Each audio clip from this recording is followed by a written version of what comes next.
ETF index mutual funds నేర్చుకుని stock మార్కెట్లో రాణించాలనుకుంటున్నారా? వెంటనే ఈ నెంబర్కి కాల్ చేయండి.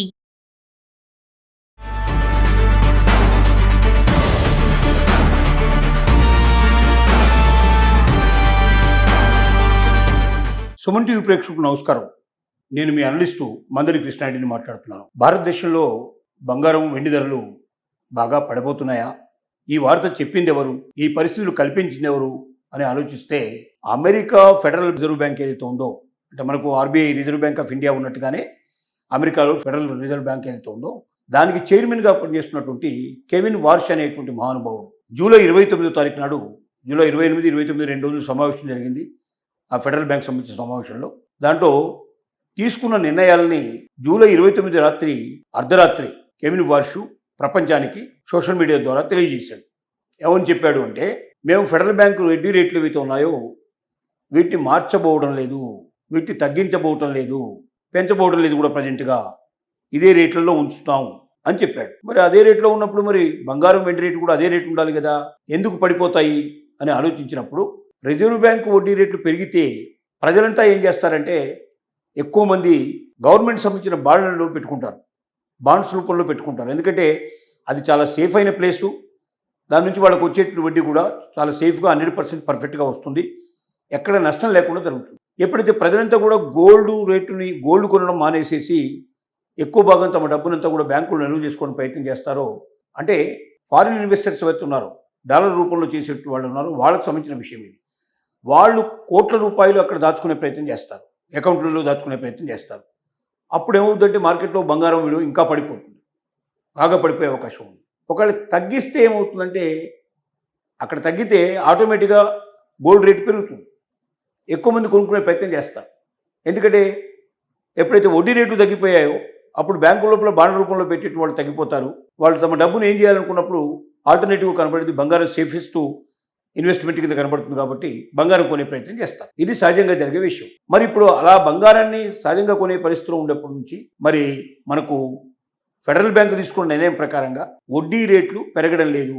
వడ్డీ రేటు పెరగకపోయినప్పుడు మరి అదే పరిస్థితిలో ఉండాలి కదా. అంటే ఇక్కడ ఏమొచ్చింది పరిస్థితి అంటే, వడ్డీ రేట్లు పెరుగుతాయనే ఆశతోటి చాలామంది ఉన్నారు, కానీ వడ్డీ రేట్లు పెరగడం లేదు. పెరగనప్పుడు ఏమవుతుందంటే బంగారం రేట్లు, వెండి రేట్ల మీద దాని ప్రభావం కొంత పడే అవకాశం ఉంది. ఇది రేటు తగ్గితే గోల్డ్ విపరీతంగా కొనే ప్రయత్నం జరుగుతుంది, రేటు బాగా పెరుగుతుందనే ఉద్దేశంతో చాలామంది ఏం చేశారంటే కొంతమంది కొనిపెట్టుకున్నారు. కానీ ఫెడరల్ బ్యాంకు తీసుకున్న నిర్ణయం వల్ల, అమెరికాలో ఫెడరల్ బ్యాంకు నిర్ణయం వల్ల వడ్డీ రేటు యథాతథంగా ఉండడం వల్ల గోల్డ్, సిల్వర్ రేటు ప్రపంచవ్యాప్తంగా పడిపోయే అవకాశం ఉంది. అంటే ఇప్పుడున్నటువంటి రేట్లు ఏవైతే ఉన్నాయో అవి మామూలుగా డిపాజిట్ చేసుకోవడానికి అనుగుణంగా ఉండే వాళ్ళంతా అవి డిపాజిట్ చేశారు.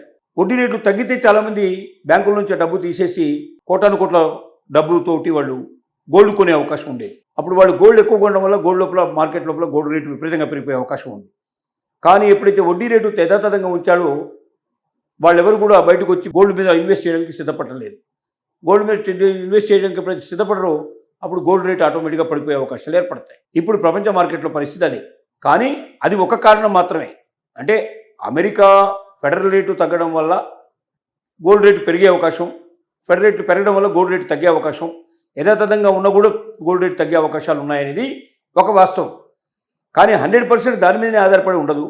పశ్చిమాసియా దేశం సంబంధించిన యుద్ధం కూడా మనం చూస్తున్నాం. యుద్ధం ముగిసిందని ఒక రోజున, రాజీ ప్రయత్నాలు జరిగాయని ఒక రోజున, హార్మూజ్ జలసంధి ఓపెన్ అయిందని మరొక రోజున, ఇలా రకరకాల వార్తలు వస్తున్నాయి. ఈ వార్తలు ఎంతవరకు మనకు నిజం లేదు, తెలియదు మనకు. యుద్ధం ఇలాగే కంటిన్యూ అయితే కూడా యుద్ధం ప్రభావం పడి గోల్డ్ రేట్లు పెరిగే అవకాశాలు ఉండొచ్చు. కాబట్టి 100% అమెరికా ఫెడరల్ బ్యాంక్ యొక్క వడ్డీ రేట్లు యథాతథంగా ఉండడం వల్ల బాగా గోల్డ్ రేటు, సిల్వర్ రేటు పడిపోతుంది అన్న నమ్మకం కొంతవరకు నిజమైతే 100% మాత్రం కాదు. ఇంకా మిగిలినటువంటి కారణాలన్నీ కూడా దీనికి కారణం అవుతాయి. సపోజ్ రేపు శ్రావణ మాసం లోపల పెళ్లిళ్ళు అవుతాయి, ఇండియాలో చాలా శుభకార్యాలు చాలా జరుగుతాయి. పెళ్లిళ్ళకు, శుభకార్యాలకు రేట్ ఎంత ఉన్నా కూడా ఎంతో కొనుక్కోవడానికి ప్రయత్నం చేస్తారు. అలాంటప్పుడు ఇండియా లోపల కంపల్సరీగా రేట్లు పెరిగే పాసిబిలిటీస్ ఉంటాయి. కాబట్టి ఇలాంటి అనేక రకాల ఫ్యాక్ట్స్ దీంట్లో ఉన్నాయి. ఈ ఫ్యాక్ట్స్ను బట్టి వడ్డీ రేట్లు ఉంటాయి. కానీ ఫెడరల్ బ్యాంకు వడ్డీ రేట్లు కూడా ఒక బలమైన కారణంగానే మనం చెప్పుకోవచ్చు. దాని ప్రభావం ఎంత మేరకు ఉంటుందని మనం చెప్పలేం. రేట్లు అప్పుడే పడిపోయాయి అని కొనుక్కున్న వాళ్ళందరూ కూడా బాధపడిపోవాల్సిన అవసరం లేదు. కొన్న వాళ్ళంతా ఇంకా రేట్లు బాగా పడిపోతే కొనుక్కుంటాం కదా సంబరపడిపోవాల్సిన అవసరం లేదు. స్టడీగా ఉండండి. కనీసం ఇంకొక 4 రోజులకు కానీ మనకు పూర్తిగా దీనికి సంబంధించినటువంటి వార్త నిజమా కాదా, దానివల్ల ఫెడరల్ బ్యాంకు వడ్డీ రేట్లు యథాతథంగా ఉండటం వల్ల గోల్డ్ రేటు విపరీతంగా పడిపోతుందా, సిల్వర్ రేటు పడిపోతుందా అనేటువంటిది వేచి చూడాల్సిన విషయమే కానీ వెంటనే మనం నిర్ణయం తీసుకోవాల్సిన విషయం కాదు. దీనికి ప్రపంచ నిపుణులంతా చెప్తున్నట్టు మాట ఏమిటంటే, గోల్డ్ నిపుణులంతా పెరిగే ఛాన్సెస్ కూడా ఉన్నాయి, పడిపోయే ఛాన్సెస్ కాదు పెరిగే ఛాన్సెస్ కూడా ఉన్నాయి అంటున్నారు. కాబట్టి తొందరపడి కొన్నా తొందరపడి అమ్మినా మీరు బాధపడాల్సిన పరిస్థితులు ఏర్పడుతున్న అవకాశాలు ఉన్నాయి. ఇంకా కొంచెం కాలం వెయిట్ చేయండి. కొంచెం కాలం వెయిట్ చేసి ట్రెండ్ ఎట్లా ఉంటుందో చూసుకున్న తర్వాత కానీ మీరు నిర్ణయానికి రండి. ఇంకొక 2 మాసాలు కాకుండా వెయిట్ చేయాల్సిన అవసరం ఉంది. 2 months లోపల దీనికి ఏదో ఒక రకమైనటువంటి సొల్యూషన్ మనకు దొరికే అవకాశం ఉంది. గోల్డ్ రేట్లు పెరుగుతాయా లేక తగ్గుతాయనే విషయం స్పష్టంగా అర్థమవుతుంది. కాబట్టి ఇప్పుడు తగ్గినా ఇప్పుడు కాస్త పెరిగినా 2027 ఏప్రిల్ నాటికి ఖచ్చితంగా మార్కెట్ లోపల గోల్డ్ రేటు చాలా భారీగా పెరగబోతుందని, అలాగే సిల్వర్ రేటు కూడా బాగా పెరుగుతుందనేది ఒక వాస్తవాన్ని మాత్రం ప్రపంచ నిపుణులంతా కూడా ఒప్పుకుంటున్నారు. కాబట్టి భవిష్యత్తులో పెరిగే అవకాశాలు ఉన్నప్పుడు ఇప్పుడు మన దగ్గర ఉన్నవి అమ్ముకొని మనం బాధపడటం అనవసరం. కొనదలుచుకున్న వాళ్ళు మాత్రం ఇంకొక కొంతకాలం వెయిట్ చేసి తగ్గుతున్న ట్రెండ్ అలాగే ఉంటే ఎంతవరకు తగ్గుతుందో మ్యాక్సిమం వెయిట్ చేసి అక్కడ కొనేసేయండి. లేకపోతే అలాగే పెరిగినట్టయితే కొంచెం పెరుగుతున్న ట్రెండ్ కనబడుతుంది అనుకోండి, మీరు ఇమీడియట్ కొనేయడం ప్రారంభించండి. ఎందుకంటే భవిష్యత్తులో మాత్రం పెరుగుతుంది. ఇప్పుడు పెరిగినా తగ్గినా ఫ్లక్చుయేషన్స్ ఉన్నా ఆ తర్వాత మాత్రం స్థిరంగా పడుతుంది. రోజు పెరగడమే తప్ప తగ్గడం ఉండదు. కాబట్టి భవిష్యత్తు లోపల బంగారం, వెండి ఖచ్చితంగా విలువైన లోహాలు, దానివల్ల వచ్చేటువంటి వడ్డీ కానీ, దానివల్ల వచ్చేటువంటి లాభం కానీ, దానివల్ల ఎన్నో 2 రెట్ల నుంచి 4 రెట్లు, 5 రెట్లు, 6 రెట్లు కూడా ఎక్కువగా లాభాలు వచ్చే అవకాశాలు ఉంటాయి. కాబట్టి ఈ అవకాశాన్ని ఎవరు వదులుకోకూడదని జాగ్రత్తగా స్టడీ చేసి నిర్ణయం తీసుకోమని కోరుతున్నాం.